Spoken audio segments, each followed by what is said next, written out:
Ini pertama kali saya pribadi pelayanan di Palopo. Tapi kalau ke Palopo ini yang kedua kali. Yang pertama saya lupa tahun 2007 atau ya kira-kira segitu. Waktu salah satu anak kami menikah di Gereja Toraja. Ini kedua kali. Terima kasih Pak Gembala. Terima kasih untuk para majelis yang memberikan kesempatan untuk kami boleh berbakti. Baik, pujian terakhir yang kita naikkan luar biasa. Bahwa kita ada ikrar, kita ada janji, kita ada pernyataan bahwa kita mengasihi Tuhan Yesus. Betul? Ya. Nah, Alkitab hanya menjawab satu hal saja. Bahwa apa tanda, apa bukti kita mengasihi Tuhan Yesus? Kita buka Yohanes 14. Ya. Mengasihi Tuhan Yesus bukan dengan banyak berdoa. Mengasihi Tuhan Yesus bukan rajin memberi persembahan. Mengasihi Tuhan Yesus bukan puasa, rajin puasa tidak. Kita lihat di Yohanes 14 mulai ayat yang ke-20.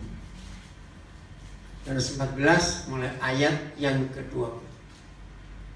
Pada waktu itulah kamu akan tahu bahwa aku di dalam Bapa-Ku dan kamu di dalam aku dan aku di dalam kamu. Kira-kira kalau cuma kita baca begini saja bingung atau tidak? Loh, saya tanya bingung atau tidak? Siapa di dalam siapa? Kita ada di mana? Nah, justru dari kebenaran ini maka kita itu bisa mengasihi Tuhan. Kita tinggalkan dulu ayat 20, ayat 21. Barang siapa ngapain? Memegang perintahku. Coba sebutkan kepada saya kira-kira bentuk nyata, bentuk konkret dalam hidup kita sehari-hari memegang perintahnya itu seperti apa? Jangan bilang pegangnya Alkitab terus, bilang begitu ya.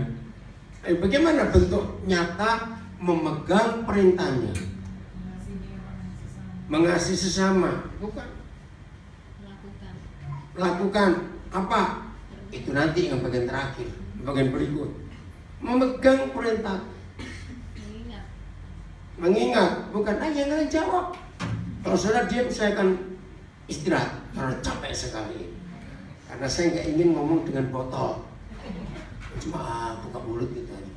Jadi kalau saya ngajar, karena ya ini pertama kali saya ke Palopo, saudara belum kenal saya kalau ngajar itu selalu harus ada interaksi. Jadi janji termasuk anak-anak muda ya, kalau saya tanya harus dijawab. Kecuali yang bisu, maaf. Setuju? Nah, saya jawab. Apa bentuk nyata memegang perintahnya? Tadi saya jawab, mengasihi sesama. Bukan. Tunduk. Yang lain, cepat. Ayo. Taat, tunduk. Hampir sama. Lanjut, yang lain lagi. Memegang perintahnya. Ayo. Berarti selama ini sudah nggak pernah pegang perintah Tuhan. Karena sudah nggak bisa jawab. Ayo, satu lagi, seorang lagi. Memegang perintahnya. Menyimpan. Apa? Langsung jawab, boleh jawab lagi. Yang lain. Apa? Itu masih terlalu abstrak. Masih terlalu samar-samar. Seorang lagi. Bukan, melakukan ada nanti kalimat berikut. Bukan, ini satu dulu. Memegang perintahku. Barang siapa memegang perintahku, artinya tidak ada yang lain dalam hidup kita kecuali hukum-hukum Tuhan. Dalam hidup ini ada banyak perintah. Ya atau tidak? Apa contohnya? Ayo anak-anak muda dulu susah benar ini. Apa? Hormatilah ibumu, bukan. Kerusakan sahabat, bukan. Jangan mencuri, bukan. Dengarkan dulu. Memegang perintahnya itu artinya tidak ada hukum lain, tidak ada perintah lain di hidup kita selain perintah Dia. Sekarang saya mau buktikan. maaf, berarti selama ini saudara belum pernah pegang perintah Tuhan. Karena saudara nggak bisa jawab. Bukan menuduh, tapi saudara perubahan dalam hidup kita. Seseorang melakukan sesuatu itu karena ada yang memerintah atau tidak? Jawab baik-baik anak-anak muda. Seseorang melakukan sesuatu itu berarti ada yang menyuruh. Loh, yang lain dia atau tidak? Jangan bicara. Biasa kan? Saudara serius dalam belajar firman Tuhan. Perlukah hidup ini selalu diperintah oleh seseorang atau orang lain? Perlu tidak? Tidak. Nah, banyak yang nggak tahu bukan? 90% lebih hidup ini diatur oleh diri sendiri. Oh, nggak ada yang ngambil. Loh, bukan. Pernahkah saudara sadar bahwa hidup ini sering diatur, diperintah oleh diri sendiri? Jawab iya atau tidak? Masa bingung bu begini aja? Loh, sekarang waktu marah-marah, siapa yang merintah? Nah, waktu mencuri, siapa yang memerintah? Nah, selama ini ibu diperintah siapa? Loh, betul nggak sih? Roh itu rohani. Jangan ngomong itu dulu. Kita harus hidup dengan fakta. Betul? Banyak orang yang tahu tentang hidup oleh roh, tapi tidak melakukan. Itu jangan sombong. Jujur pada diri sendiri. Berapa banyak kita diatur oleh diri sendiri? Banyak istri tidak tunduk pada suami, ya atau tidak? Banyak istri ngatur suami. Banyak suami diatur oleh hawa nafsu. Ayo kita harus hidup jujur. Jangan sok rohani. Maaf saya berkata. Anak-anak muda, engkau disetir oleh Facebookmu. Ya atau tidak? Jam-jam tidurmu habis karena perintah dirimu untuk ngecek semua sosial mediamu. Bertobat. Berapa banyak suami diatur, diperintah oleh hobinya? Ada tidak di Palopo sini? Jawab. Ayo bertobat. Saudara, ini perkara yang serius. Percuma kita rajin beribadah kalau kita tidak memegang perintah Tuhan. Tapi ada perintah-perintah lain yang menguasai hidup kita. Ada nggak orang diperintah oleh pornografi? Ada nggak orang diperintah oleh duit? Nah, maka itu kalau saya tanya akan firman ini, barang siapa memegang perintahku, saya tanya, apa artinya? Nah, saya jelaskan, artinya adalah ternyata hidup ini harus ikut perintah Tuhan. Amen. Tapi kenyataannya kita sering diperintah oleh yang lain. Alkohol bisa merintah kita tidak? Iri hati bisa perintah kita tidak? Bisa.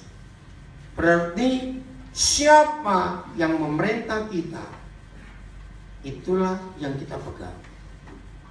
Dan kalau kita memegang perintah seseorang atau sesuatu, itu berarti kita tunduk di bawah orang itu. Dan tadi saya katakan, ternyata ada perintah yang lain, bukan dari orang lain dan bukan dari luar, tapi dari dalam. Ini yang kita perlu jaga untuk setiap hari dalam hidup kita. Maka itu mari kita jujur. Sebelum saya lanjutkan kebenaran ini, sungguh Tuhan Yesus ingin masing-masing kita jujur temukan dulu siapa yang sedang memerintah hidupku. Itu artinya perintah siapa yang aku pegang. Ngerti maksud ini? Saya bicara pada khusus anak-anak remaja, anak-anak muda. Kalau saudara ada di sini malam hari, dengarkan. Teman-temanmu bisa merintah kamu tidak? Jawab bisa. Nah, renungkan kalimat ini anak-anak remaja. Ketika seorang anak muda, remaja muda, dengar ya, punya sahabat, jangan keluar, kamu lebih ke dalam sini. Tidak apa-apa. Iya, tidak apa-apa, di sini kan bisa. Dia pada keluar, kamu nggak dengar firman. Kalau Pak Gembala, tas saya diangkat, tidak apa-apa di sini. Tidak apa-apa, supaya kamu dengar firman. Taruh bawah saja, tidak apa-apa. Kalau ke tempat bawah ke sana, sini aja tidak apa-apa. Ini tempat serius. Saudara, jangan pernah merasa jijik dengan anak kecil. Dulu kita juga begitu, cuma lupa. Enggak, amin. Betul enggak? Dulu kan kita begitu juga, cuma kita lupa. Jadi enggak ada masalah.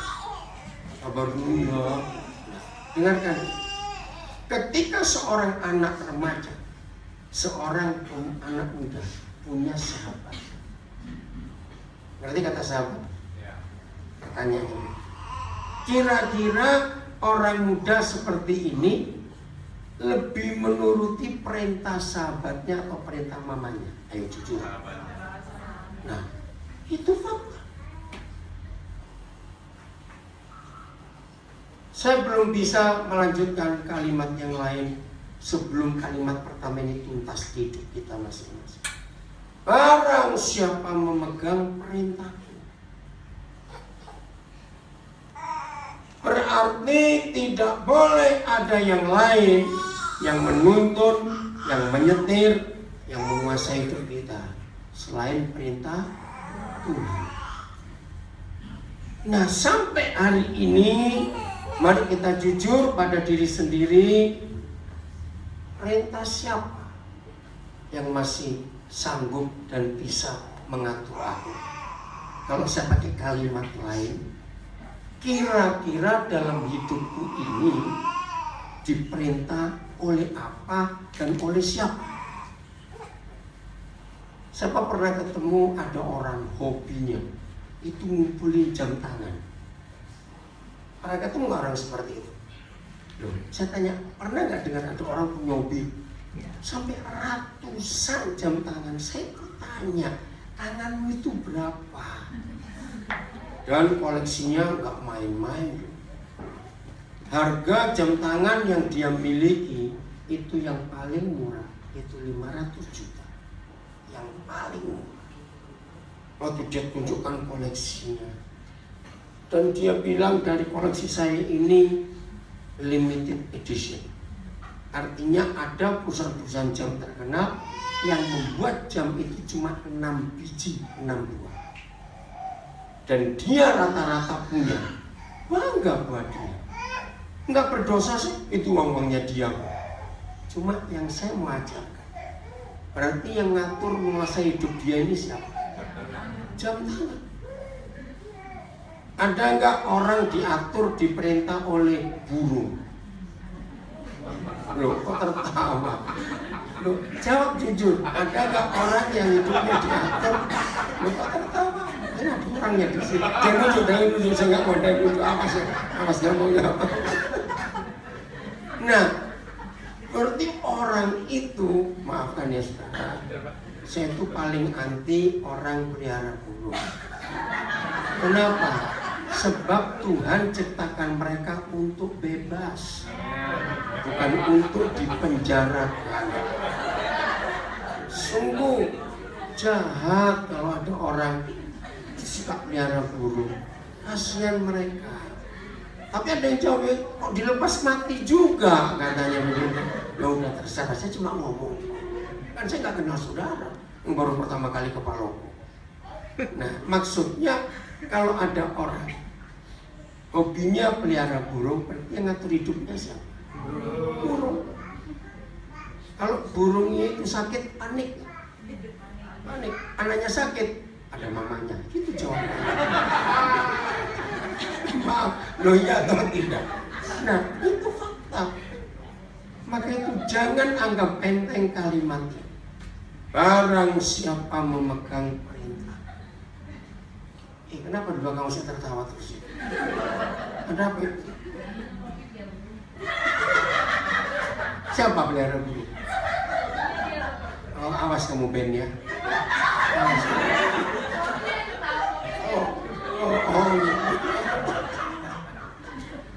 Oke. Maka itu saya akan tuntaskan dulu. Masing-masing jujur. Siapa yang perintah siapa dan perintah apa yang kita pegang hari ini. Harus jujur. Bagi sekalian anak muda, banyak nggak yang terlambat bangun sekolah? Untuk sekolah banyak, karena sosial media. Begitu sekali saudara buka malam, nggak bisa stop. Betul tidak? Jawab.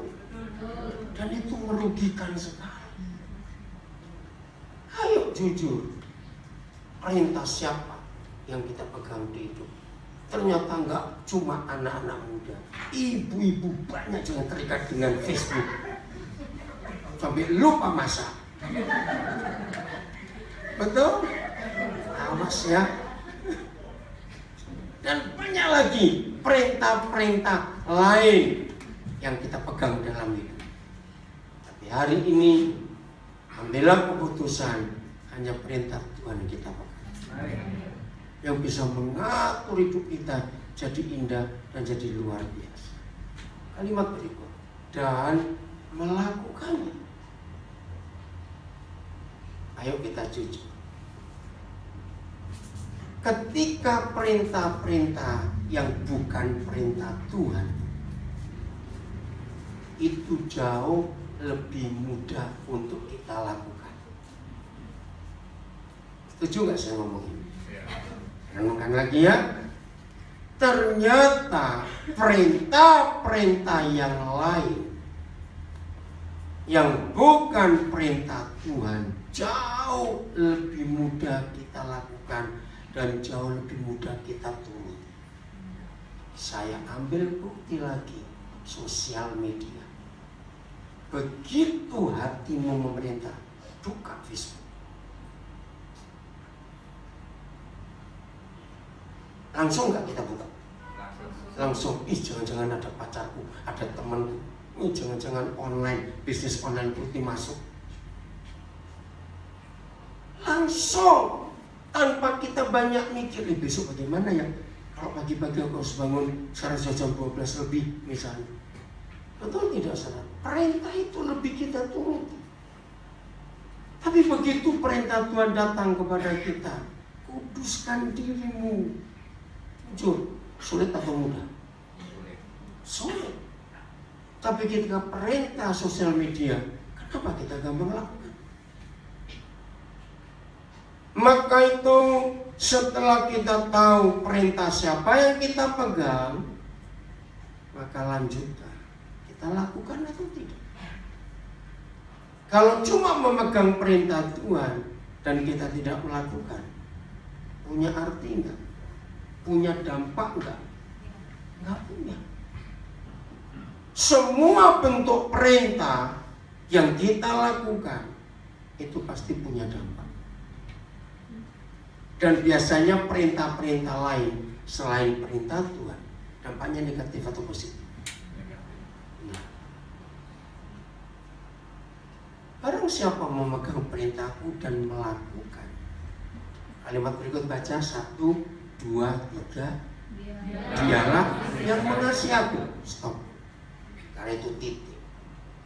Inilah satu-satunya kebenaran tentang bentuk konkret, bentuk nyata, kriteria, tanda-tanda, ciri-ciri anak-anak Tuhan, murid-murid Tuhan Yesus yang mengaku, aku mengasihi Yesus. Ternyata bentuk konkret mengasihi Tuhan Yesus adalah apa? Kalikan lagi, memegang perintahnya dan melakukannya. Di luar kalimat ini tidak ada bentuk lain bagaimana kita nyata mengasihi Tuhan Yesus atau tidak. Nah, saya ikuti penyampaian firman seperti doa saudara lewat pujian tadi.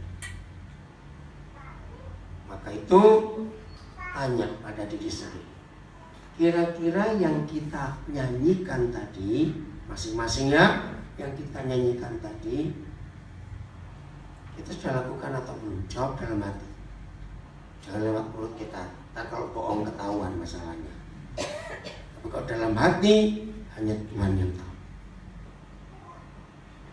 Saudara, kegagalan murid-murid Tuhan Yesus bukan karena kurang berdoa, bukan karena kurang baca Alkitab, bukan karena kurang rajin ikut ibadah, bukan. Ini salah satu bentuk kegagalan murid-murid Tuhan Yesus, tidak mengasihi Dia. Maka itu dari awal saya katakan bahwa tanda dan ciri seorang yang mengasihi Tuhan Yesus nggak dilihat berapa jam dia berdoa sehari, berapa hari dia puasa sebulan, berapa rajin dia pelayanan, tidak. Berapa banyak persembahan, tidak. Saya stop dulu. Kita lihat 1 Korintus 13 ayat 1, 2, dan 3. 1 Korintus 13 ayat 1, 2, dan 3. Sekalipun aku dapat berkata-kata dengan berapa bahasa? Semua bahasa manusia. Jadi ada orang punya bahasa Inggris sampai semua, dan bahasa malaikat. Tetapi jika aku tidak mempunyai kasih, aku sama dengan gong yang berkumandang cuma dong gitu aja, dan canang yang gemerincing. Ayat 1 bicara tentang orang-orang jenius, orang-orang pandai. Wih, pinternya luar biasa. Tapi kalau nggak punya kasih, nggak ada gunanya. Ayat 2. Sekalipun aku mempunyai karunia untuk bernubuat, dan aku mengetahui segala rahasia dan memiliki seluruh pengetahuan, dan sekalipun aku memiliki iman yang sempurna untuk memindahkan gunung. Ayat 2 bicara orang rohani. Wih, kalau dibilang Kristen hafal Alkitab, pelayanannya luar biasa, karunianya hebat, bernubuat, bahkan bisa memindahkan gunung. Tapi yang saya kaget, tetapi jika aku tidak mempunyai kasih, terus kan aku sama sekali tidak berguna. Oh saudara, cukup lama saya ingin mengerti 3 ayat ini. Saya diskusi dengan Bapak di surga, karena saya bilang, ini kan orang-orang hebat, pintar, bahasa-bahasa apa tahu, pengetahuannya tinggi, ternyata bisa nggak punya kasih. Ayat 2, orang rohani. Kira-kira kalau saudara baca ayat 2 ini, orang ini hebat nggak secara rohani? Kalau dia hamba Tuhan, wih luar biasa. Kalau dia pendoa, wih nubuatannya luar biasa. Mengetahui segala rahasia dan memiliki seluruh pengetahuan roh, punya karunia bernubuat dan semuanya. Ngeri. Ternyata bisa kita lakukan tanpa kasih. Nanti harus berhati-hati nggak dalam hidup. Jumat malam beberapa saudara bersama Bapak Ibu Gembala sudah tiba dari Palopo sampai ke Wawandula. Saya sampaikan Jumat malam itu, mimbar ini panggung sandiwara. Ternyata dia tersinggung majelisnya.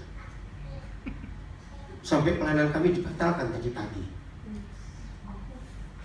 Marah. Nah, tapi dalam pertemuan berapa anak Tuhan, jangan-jangan dia itu yang munafik.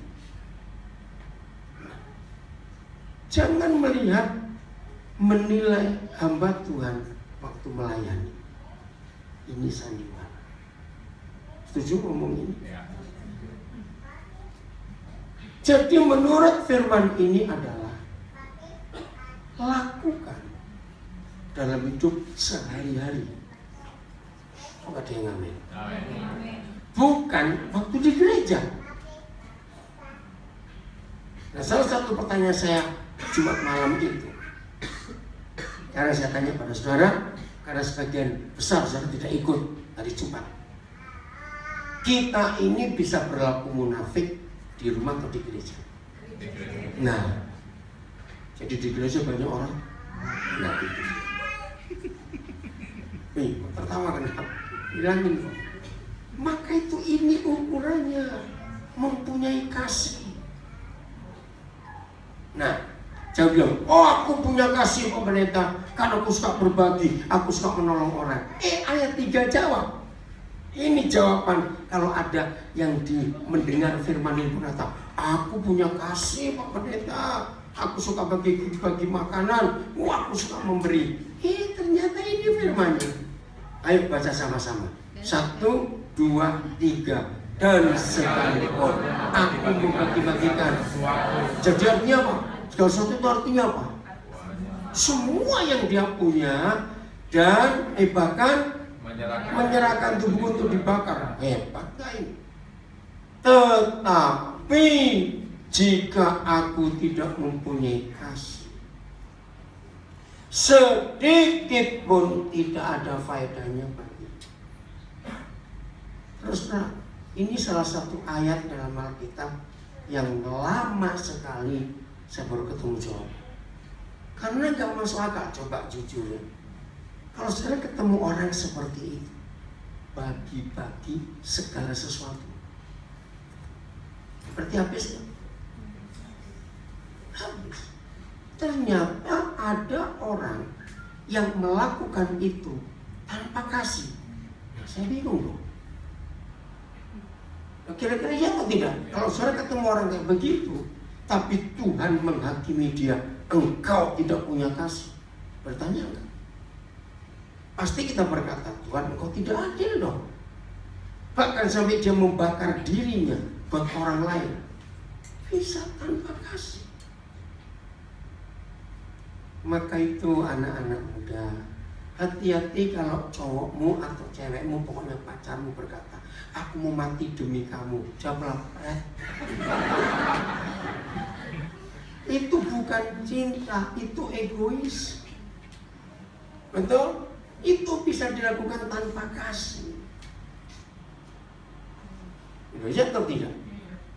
Coba suruh mati dulu. Dia ikut mati atau cari lagi? Ayo jawab jujur. Loh, ya atau tidak? Coba jawab saja, ngomong kok. Ya atau enggak mungkin lah. Nah akhirnya ketemu. Ada orang yang dilihat orang hebat, hatinya murah, suka berbagi, tapi Tuhan yang menilai. Isi hati orang gak ada yang tahu kecuali orang itu dengan Tuhan. Ternyata ada orang-orang yang kelihatannya baik di mata orang, suka berbagi apa saja. Satu, dia cari nama buat diri. Ada nggak? Banyak.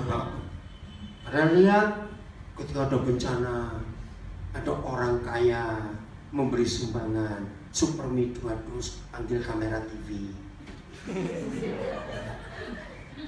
Catat ya. Pokoknya kalau dengar ada bencana di mana saja, jangan kamu kasih mie instan.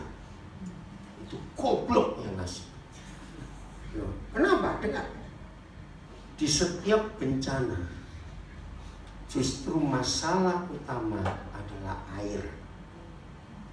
Kau gak mikir ya atau tidak? Yeah. Nah, terus kamu kasih Supermi, suruh masak dengan kencingnya. Lu gak ada air kok. Lu pernah mikir gak itu saudara? Saya paling marah kalau ada gereja sok murah hati, beri mie instan banyak-banyak di tengah bencana. Itu kurang ajar. Mau masak pakai apa? Gak ada air. Betul gak ini?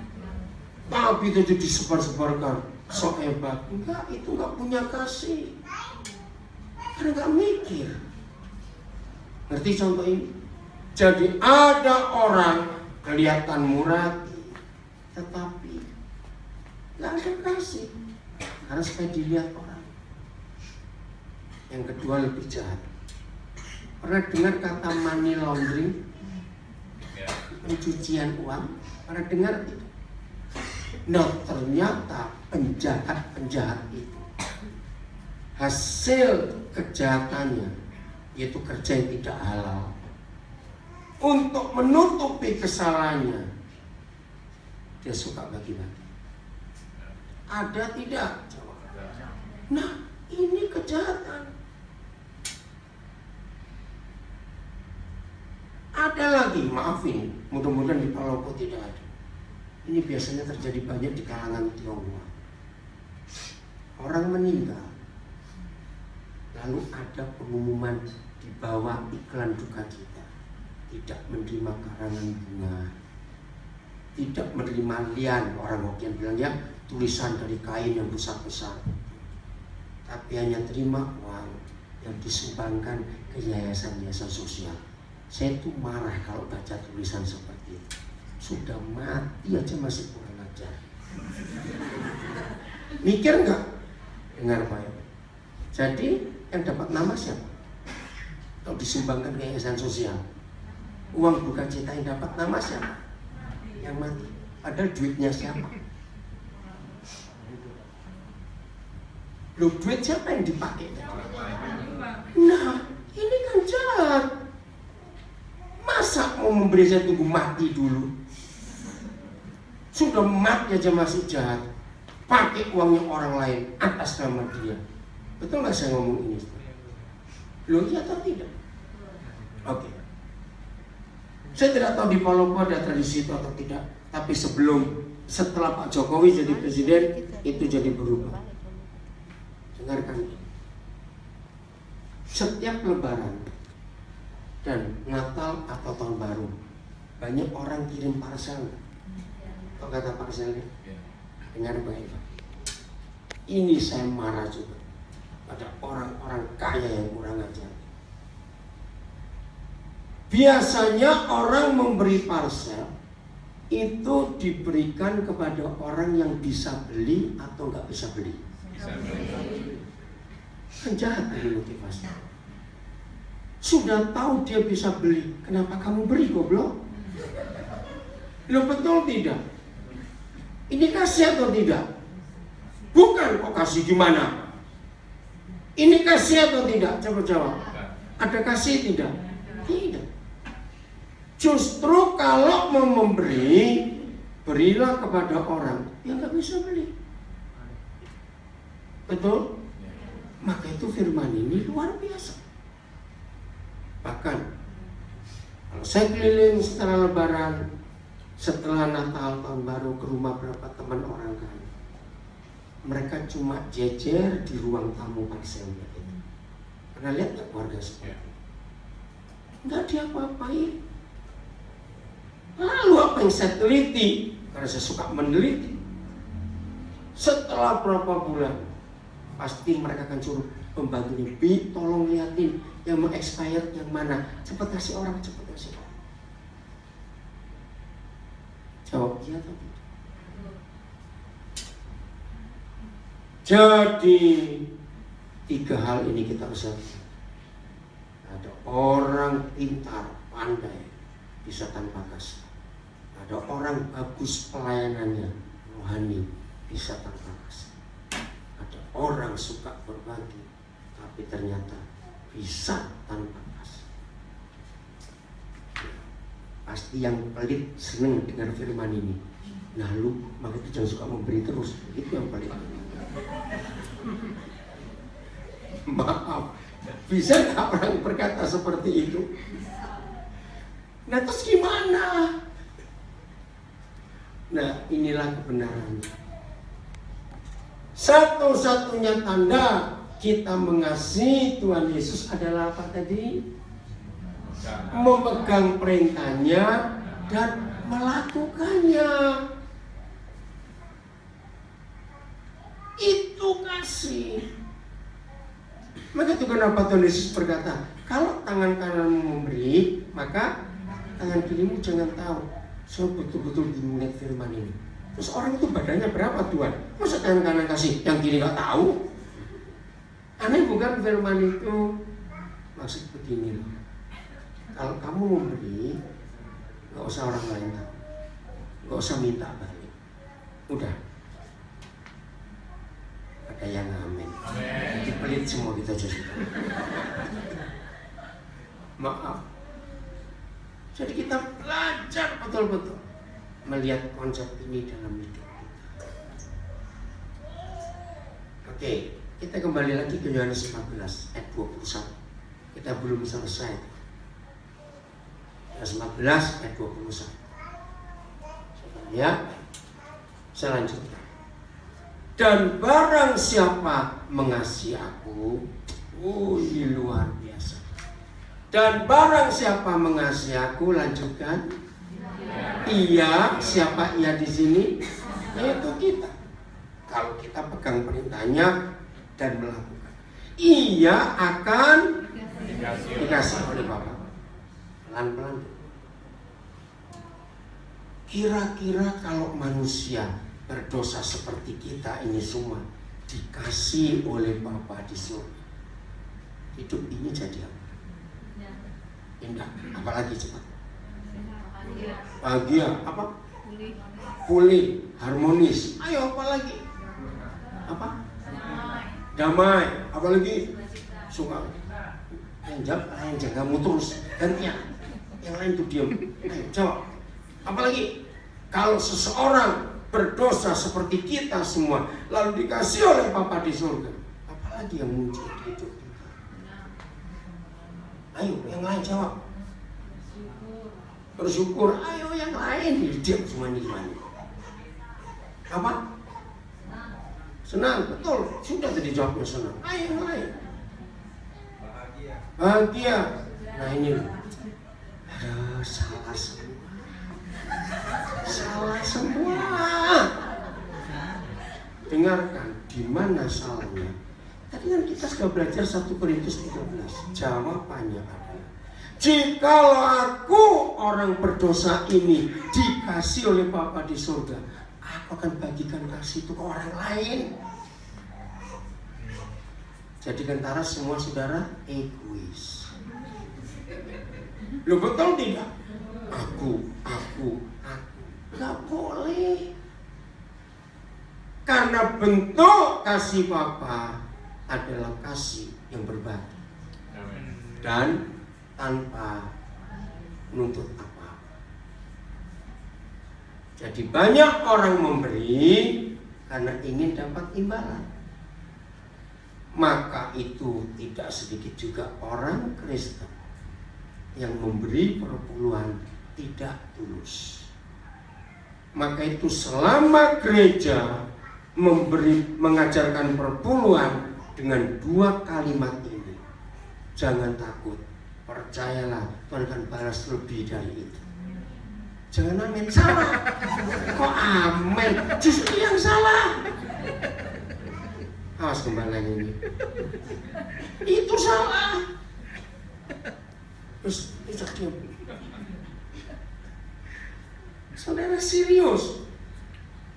Kalau saudara tadi saya tegas memberi orang lain nggak ingin dapat balasan, harusnya sama.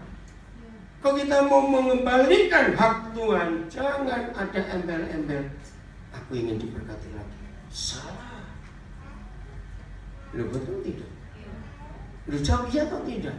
Salah. Karena waktu dia memberi, dia nggak pernah minta balasan dari kita. Yang kedua, jangan memberi karena takut terkutuk. Itu salah besar. Kalau saudara beranggapan seperti itu, berarti Tuhan kita mata duitan. Kalau dia nggak diberi, terus dia marah. Ih, kejam sekali. Betul Tuhan kita begitu? Ya sudah. Maka itu ini kita harus belajar. Apa apa yang kita dapat dari dia, nggak boleh stop untuk kita. Harus kita bagikan tanpa embel-embel. Maka itu jangan pernah berkata begini, saya sering beri, tapi orang itu menipu. Ada nggak? Lu ada tidak? Oke, begini cara saya jawab. Maaf ya, jangan tersinggung. Ini yang pernah punya kasus seperti itu. Saya tanya balik, selama kita itu, ada nggak diantara kita yang nggak pernah nipu Tuhan? Nah, ayo jawab. Ada tidak? Nggak ada. Berarti kalau kita ditipu orang, sama. Loh, betul nggak? Kita pernah nipu Tuhan aja kok repot. Jadi itu cara kita belajar. Jadi kalau Papa mengasihi kita, memang betul, senang, bahagia, damai, sukacita, semua betul. Tapi kalau cuma itu saja untuk kita, jadi salah. Karena kita nggak pernah berbagi, betul? Belum selesai. Dan lanjutkan. Bukan. Kan kita masih sampai kalimat iya kan dikasih oleh Bapakku, kan itu. Dan aku pun akan mengasihi dia. Stop. Aku pun diapa di sini? Tuhan Yesus. Why? Bukankah dikasih oleh Papa di surga itu sudah lebih dari cukup? Jawabnya atau tidak? Lebih dari cukup. Maka itu yang saya tunggu jawaban saudara adalah bukan senang, bahagia, sukacita, damai, apalagi tadi. Bagikan. Amin lah. Amin. Karena kasih Papa kepada kita lebih dari cukup. Amin. Maka itu harus kita bagi. Sekarang Tuhan Yesus yang mengasihi kita. Apalagi tanda. Bagaimana bentuknya? Apa yang terjadi dengan kita? Kalau sudah dikasih oleh Bapa di surga, dikasih oleh Tuhan Yesus. Jadi, ayo jadi susah. Bahagia lagi. Jangan dong, sudah bahagia tadi kok. Berbagi. Sudah, jawabannya sudah tadi. Ayo, siapa lagi mikir? Ini luar biasa. Artinya, boleh nggak seorang murid Tuhan Yesus setelah dapat dua kasih, mendapat kasih dari dua pribadi yang hebat itu, masih berkata kesepian? Ayo jawab. Betul? Awas kamu masih jomblo-jomblo yang sepi hidup terus. Awas kamu. Saudara, ini luar biasa bentuk ini. Dan gak cuma itu. Lihat kalimat berikut. Dan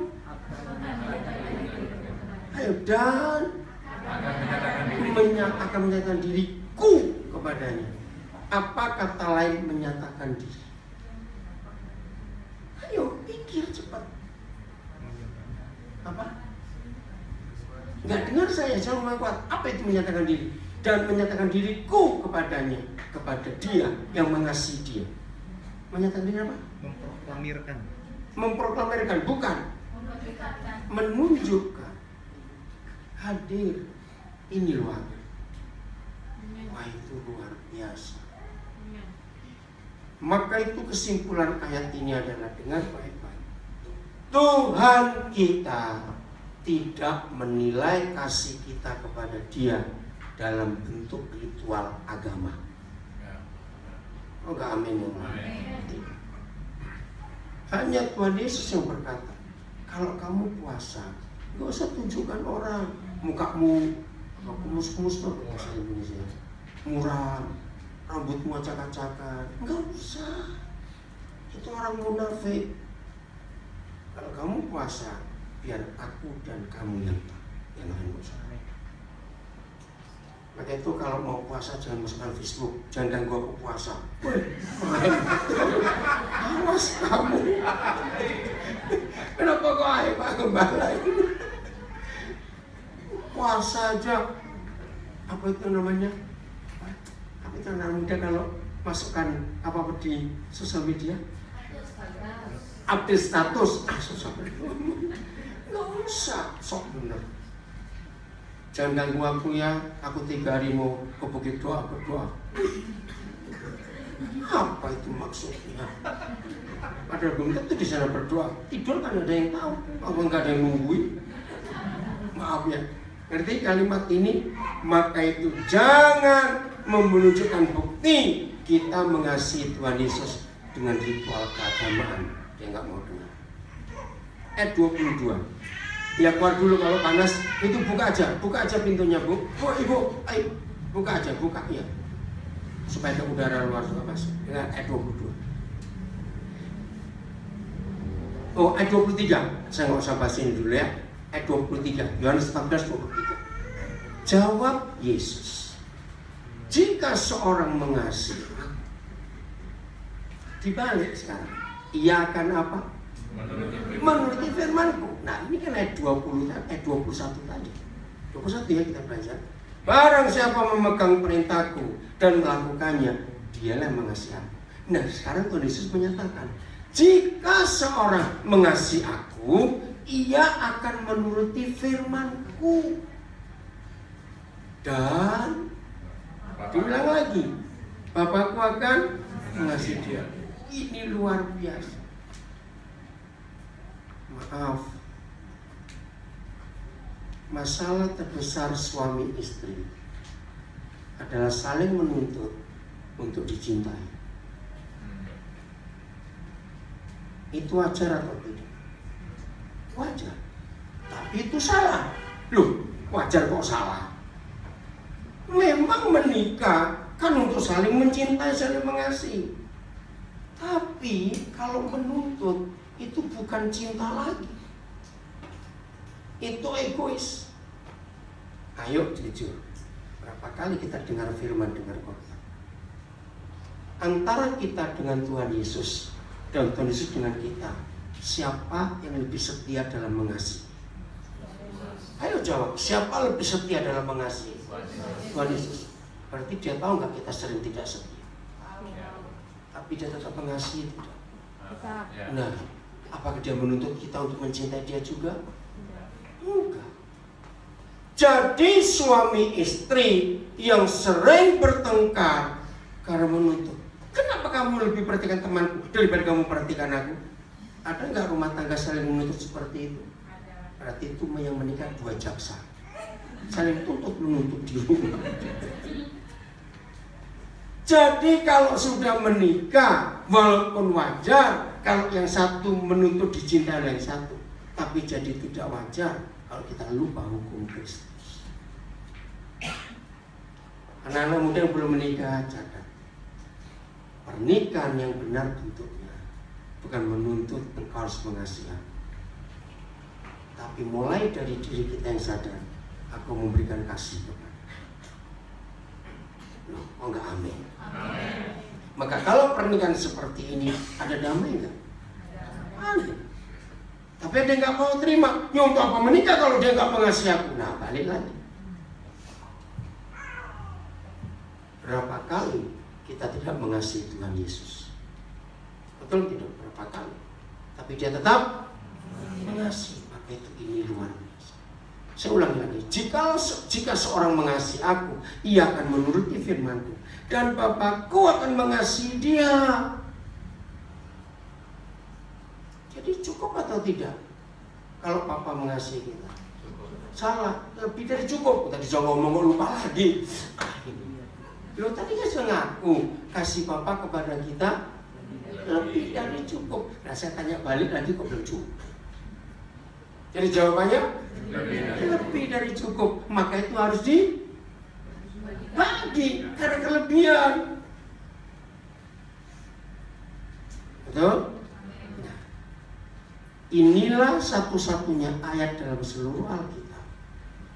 Saya ulangi, inilah satu-satunya ayat dalam seluruh Alkitab. Ada kata kami. Pakai huruf besar. Ini luar biasa. Saudara boleh baca seluruh Alkitab Kejadian sampai Wahyu, gak akan ada ketemu kata kami kecuali Yohanes 14:23.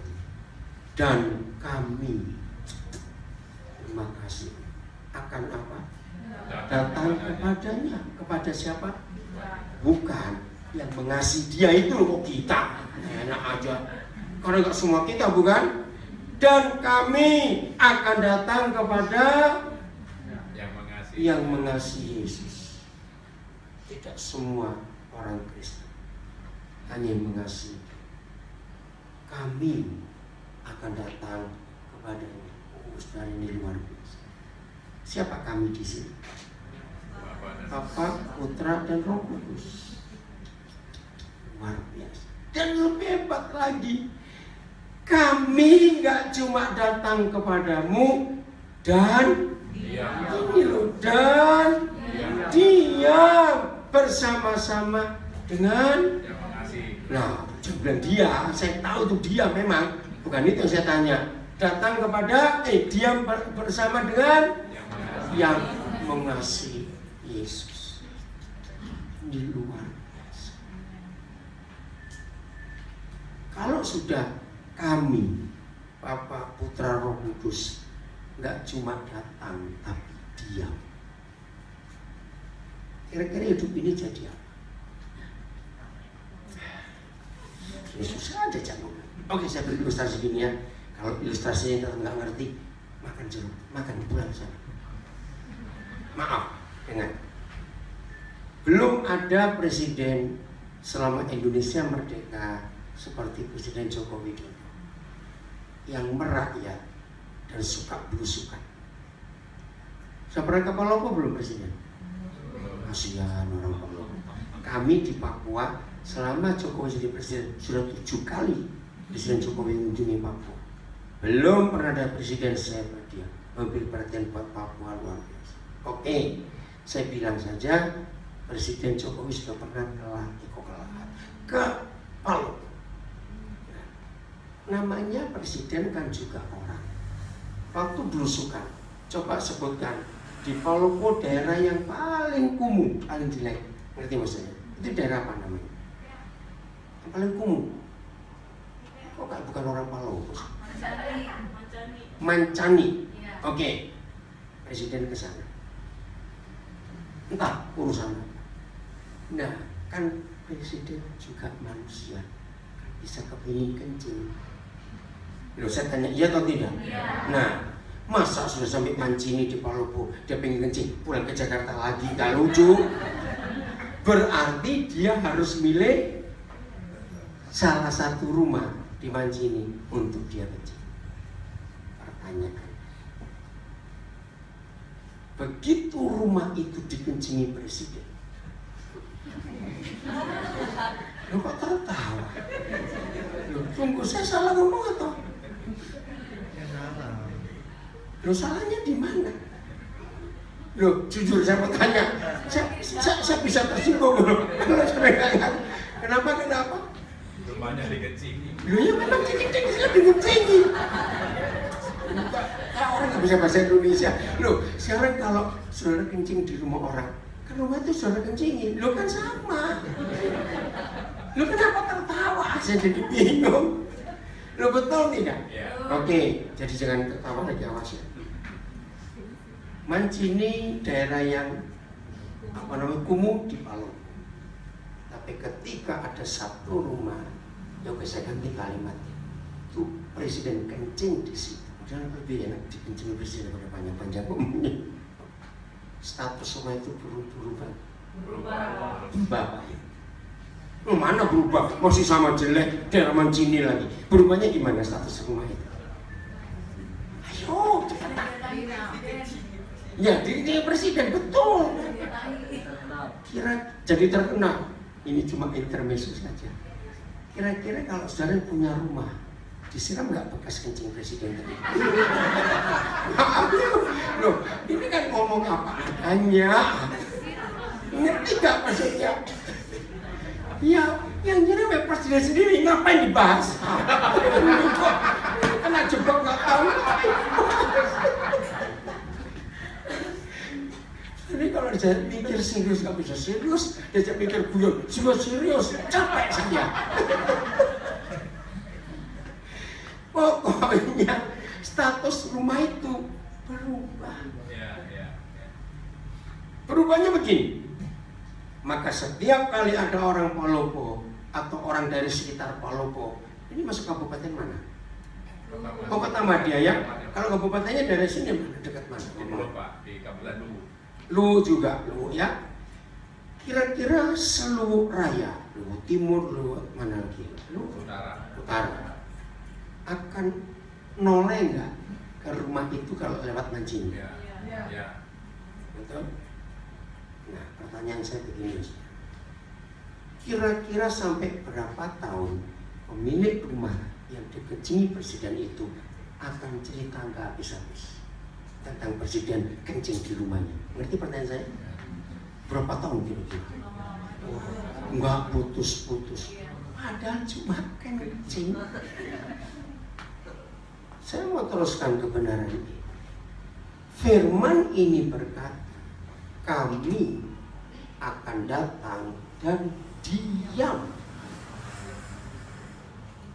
Beda nggak dengan sekedar kencing tadi?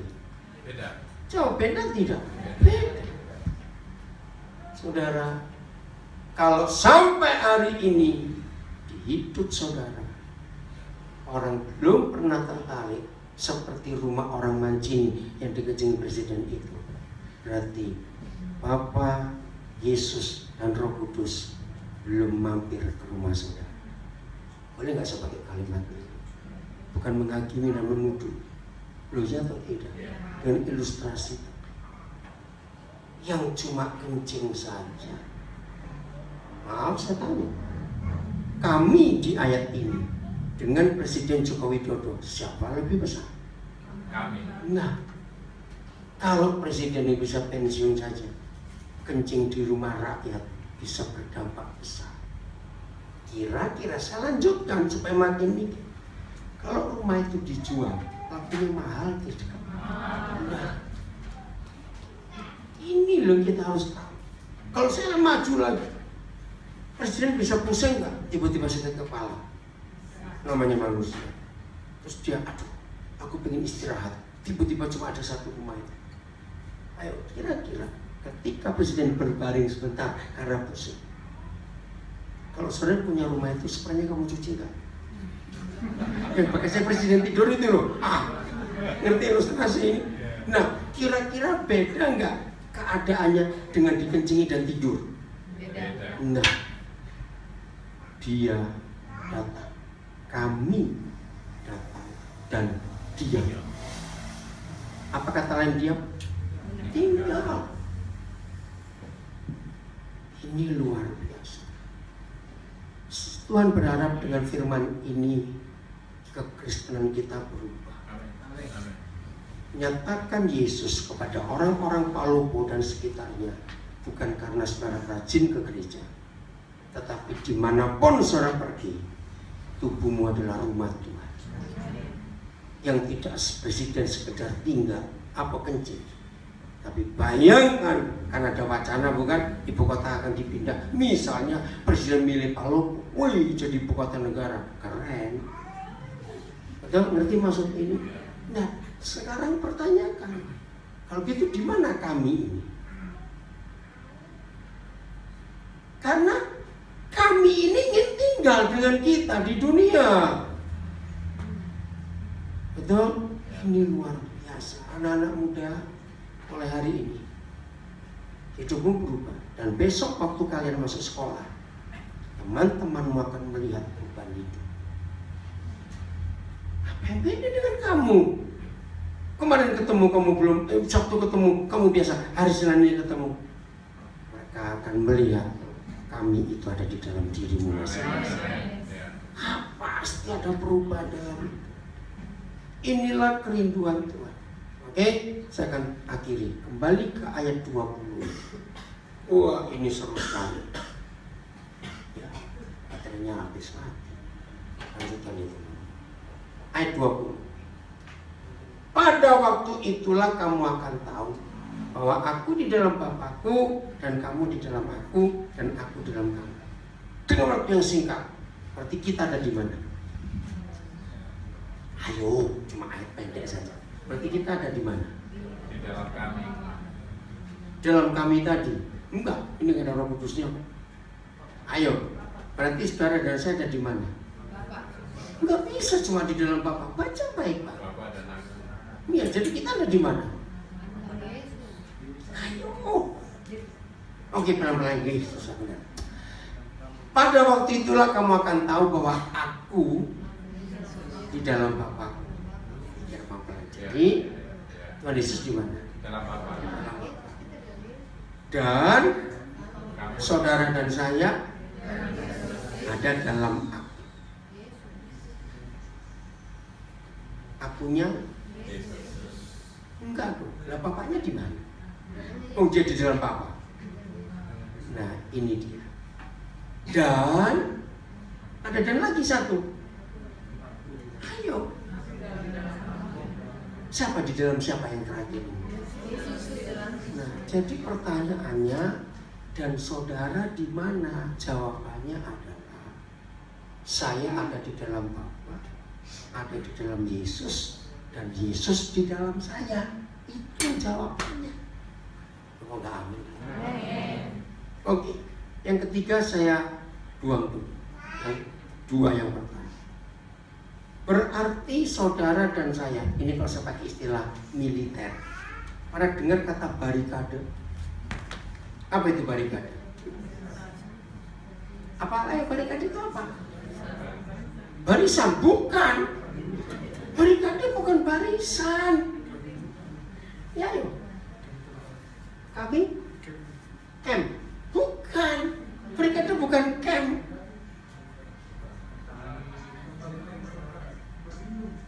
Iya.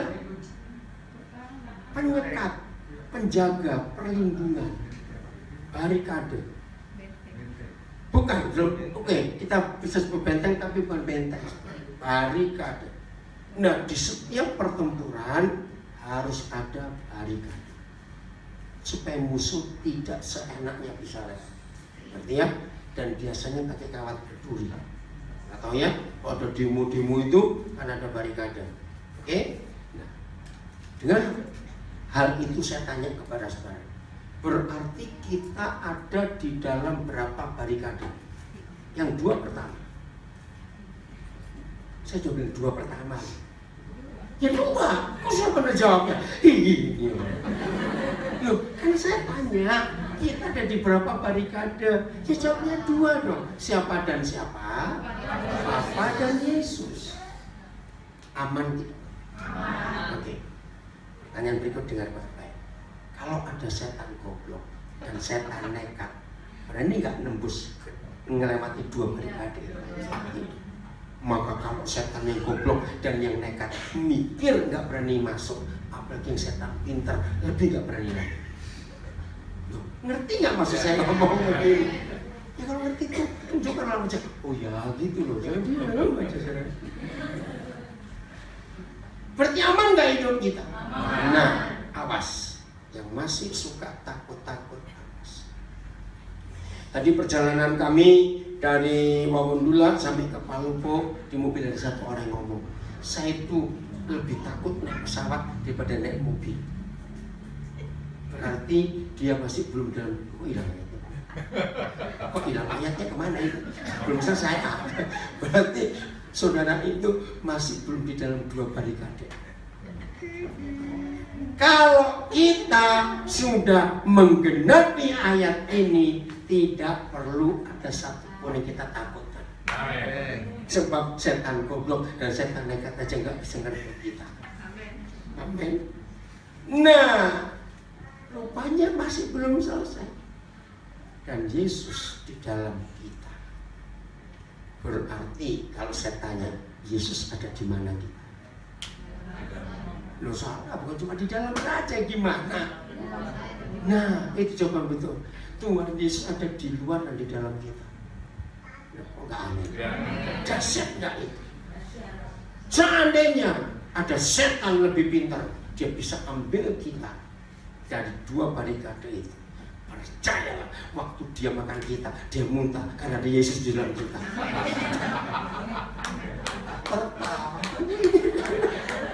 Maka itu kalau baca firman jangan pakai logika teologi, pakai logika anak-anak. Amin. Saya bisa menerangkan ini karena saya pakai pikiran anak.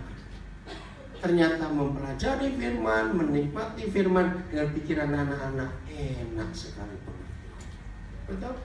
Nah, apa yang saya ajarkan ini nggak akan pernah dapat dari sekolah teologi manapun juga. Karena buat teologi penguraian ini suatu kebodohan. Betul tidak? Tapi itulah hebatnya 1 Korintus 1 yang dianggap bodoh oleh dunia yang dipilih oleh itu. Amin. Maka itu renungkan firman. Berarti aman nggak hidup kita ini? Salah, sangat aman. Aman saja gimana? Nggak salah lagi toh. Hidup ini jadi sangat aman. Kami itu luar biasa. Lalu kita dibungkus luar dalam oleh Tuhan Yesus. Sudah begitu Bapa ada di paling garis depan. Tujuannya apa? Mendengar firman ini. Kalau kita mengasihi Dia, berarti kita pegang segala perintahnya, kita lakukan, berarti semua orang yang ada dekat kita akan melihat Yesus. Amin. Ini tujuannya. Maka dengan demikian, inilah penginjilan yang paling mudah. Kita nggak perlu kejar-kejar orang, mereka yang datang. Betul? Karena melihat sesuatu yang beda, kayak rumah di Mancini tadi. Karena dikencingin presiden, kan lupa kalimat itu. Berubah, nilainya akan berubah juga. Jelas? Ya. Ada yang mau tanya sampai di sini? Ngerti semua atau nggak ngerti semua ya? Ayo, ada yang mau tanya? Nggak apa-apa, ayo, saya suka diskusi. Ya, silakan Pak. Mohon dijelaskan bedanya kasih dengan berbagi-bagi tadi itu. Oh, begitu. Itu tadi Pak. Jadi kalau berbagi-bagi tanpa kasih, dia punya pamrih, dia punya motivasi tersembunyi, dia minta balasan, dia minta pujian. Tapi kalau kasih itu nggak ada embel-embel apa-apa. Kan begitu kasih Bapa kepada kita. Maka dalam Roma 5 ditulis, kapan Dia mengasihi kita? Ketika kita masih dalam dosa. Kapan Dia menerima kita sebagai anaknya? Ketika kita masih dalam kejahatan. Dia nggak minta apa-apa dari kita. Maka itu hati-hati dalam memberi semua apa motivasi kita. Jelas ya Pak? Ya tadi karena Bapak terlambat bagian pertamanya, itu sempat tidak, tapi Bapak jujur, terima kasih. Ada lagi yang lain? Jelas? Mau berubah mulai hari ini? Berubah ke arah kebenaran yang Tuhan berikan kepada kita. Tuhan memberkati kita lagi. Sampai ketemu lagi.